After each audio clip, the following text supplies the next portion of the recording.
De plus en plus de gens essaient de revenir à une forme de simplicité, Isabelle.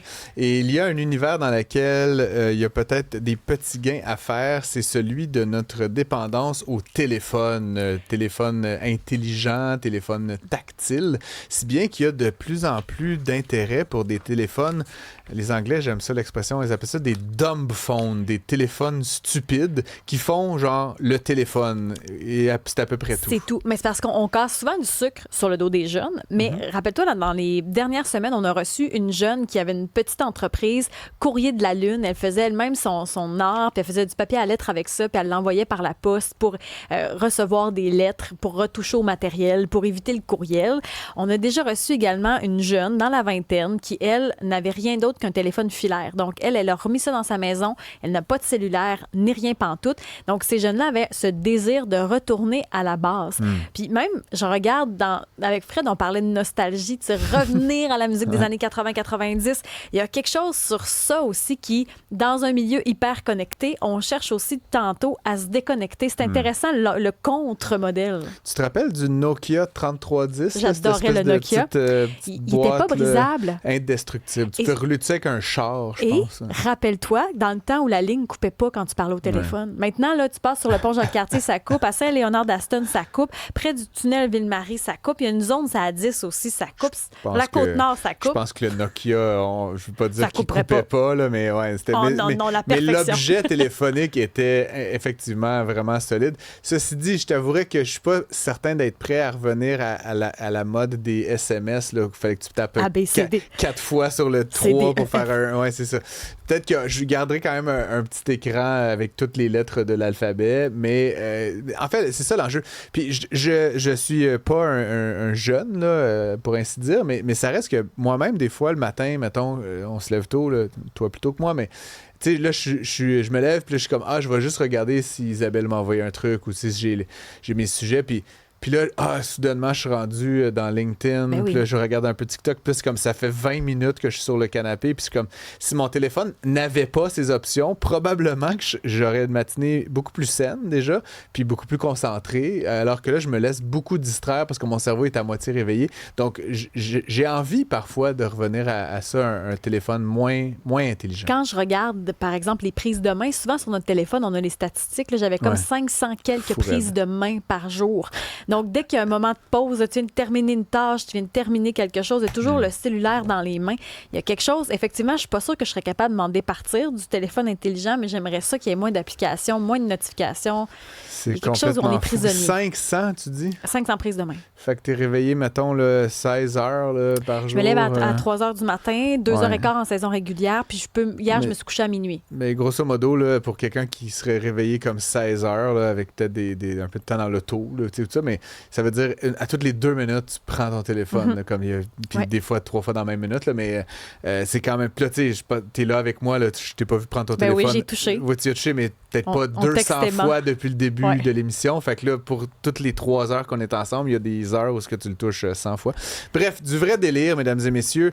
Ce que ça veut dire, évidemment, c'est qu'on peut peut-être chercher des façons proactive de se dégager de cette espèce de distraction permanente. On en parle, toi et moi, mais il y a toujours plus intelligent que nous dans cet univers fabuleux. La docteure Mélissa Généreux est médecin spécialiste en santé publique et en médecine préventive. Elle est aussi professeure agrégée à l'Université de Sherbrooke. Bonjour, docteur Généreux. Allô? Avez-vous aussi un téléphone très intelligent? Écoute, il n'est jamais très loin à côté de moi. J'ai même un petit trépied pour être capable de le regarder en même temps que je vous parle pratiquement. Puis je viens d'y toucher 4 fois juste en vous le présentant. Cordonnier très mal chaussé, donc, docteur Généreux, si je comprends bien. Je vous écoutais, puis exactement, on le sait, on recommande aux gens que ça ne soit pas la première chose qu'on fasse le matin, le premier réflexe que d'aller prendre son cellulaire. Puis pourtant, moi, je me rends compte avec les années, c'est de pire en pire. C'est la première chose à laquelle on passe le matin, avant même de se lever ou le café, dire je vais refaire un petit peu ma tournée des réseaux sociaux, de nos applications favorites. Donc, oui, ça prend énormément de place dans nos vies, même quand on est conscientisé là, des effets que ça peut avoir. On n'accepte plus le vide, on n'accepte plus l'attente, le bout où tu te perds dans tes pensées. C'est comme si on a peur maintenant d'une espèce de... Il n'y a rien dans ces prochains 15 minutes-là, c'est particulier. Puis chez les jeunes, il y a une mode. Le Modita Compact, là, ces fameux cellulaires, là, tu le vois dans ta pratique? Écoute, c'est pas encore, tu sais, c'est le genre de tendance là, qu'on voit, mais cette notion-là on va dire, des appareils minimalistes, là, c'est sûr que c'est une des stratégies. Est-ce que c'est encore super répandu? Je pense pas, mais on voit quand même la petite tendance circuler, ou d'avoir comme carrément des flips ou des trucs comme ça. Mais ce que je trouve intéressant avec le modèle du Modita, là, je pense que c'est comme ça que tu le prononces, c'est qu'il va quand même chercher des applications. Tu sais, tu peux quand même être capable, par exemple, d'écouter de la musique. Certains peuvent prendre des photos. Il y a l'écran tactile. Il y a quand même un visuel le fun. Donc, il va chercher, on dirait, le meilleur de ce que les téléphones intelligents peuvent nous apporter sans être programmés pour nous rendre complètement, tu sais, c'est des capteurs d'attention, nos cellulaires. C'est programmé, pas le cellulaire en tant que tel, mais les plateformes qui sont liées à ça pour venir nous faire des notifications, des rappels incessants, comme quoi on a le goût de remettre nos mains dessus, on a le goût d'y aller, on a le goût de passer plus de temps. Donc, tu sais, toutes ces fonctionnalités-là qui nous rendent plus accros sont moins présentes. Puis, oui, je trouve que c'est super intéressant, c'est brillant. Mais le bout, par contre, c'est le prix. C'est excessivement cher. Tu sais, on va être déconnecté puis se trouver des trucs, mais le téléphone, c'est au moins minimum 400 $ pour pas de fonction. Ben oui. J'ai vu ça, je me suis dit, ben écoute, s'ils vendent à ce prix-là, j'imagine que c'est parce qu'il y a une offre qui est là, puis il y a l'aspect, comme on dit, un peu visuel, recherché, tu sais, qui fait plus tendance, mais moi aussi, j'ai trouvé ça quand même un peu décourageant, là. Donc, disons que d'un point de vue pratique, d'aller recommander à des gens d'opter plus pour ce type d'appareil-là, j'ai un peu un malaise en raison du prix, effectivement. On a beaucoup parlé aussi cette année on retire les téléphones cellulaires dans plusieurs classes, puis au départ, ça a fait réagir, on n'était pas sûr. Finalement, ça se passe mieux que prévu. On pointe beaucoup les jeunes, mais c'est pas plutôt nous le problème. Ah, mais ça, c'est fascinant. Fascinant. Ben, premièrement, oui, à l'école, tout ce qu'on entend, c'est à peu près positif. Même les jeunes ont finalement pas trop où se péter. Les profs, les parents, tout le monde est satisfait. Moi, j'ai même fait un sondage auprès de plus de 10 000 parents qui ont dit on est à peu près tous consensuellement parlant là, d'accord avec cette mesure-là. Mais, ben, il y a plein de mais, là, tu sais, ça enlève pas que quand les jeunes reviennent le soir ou la fin de semaine, ils peuvent très bien vouloir se rattraper. Donc, tu sais, c'est un petit peu comme quand on fait une diète, puis qu'après ça, on triche encore plus. Donc, tu sais, la question, c'est de voir est-ce qu'on réussit à trouver l'équilibre en tout temps. Mais je trouve qu'on met ici vraiment le doigt sur le bobo. C'est que à force de faire des mesures qui protègent les jeunes, on parle même d'interdiction éventuellement de réseaux sociaux pour les moins de 16 ans, il y a plein de pays qui vont en ce sens-là. Je trouve qu'on protège pas les adultes. Il y a à peu près rien qu'on fait.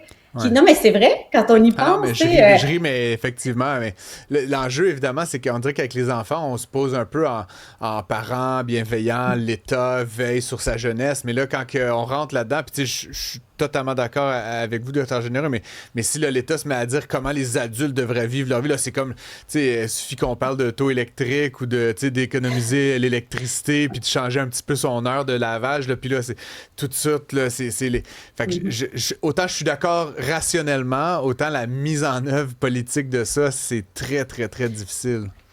Ben non, là, d'aller interdire les réseaux sociaux, un couvre-feu numérique, je vois pas quand est-ce que ça passerait, mais mon message, moi, c'est plus au niveau des géants du web, tu sais, parce qu'au bout du compte, les gens qui s'enrichissent, là, ceux qui ont un gain à nous rendre complètement accros et dépendants, c'est les méta de ce monde. C'est eux qui, à travers la publicité, l'achat de nos données, le partage, c'est eux qui ont un gain.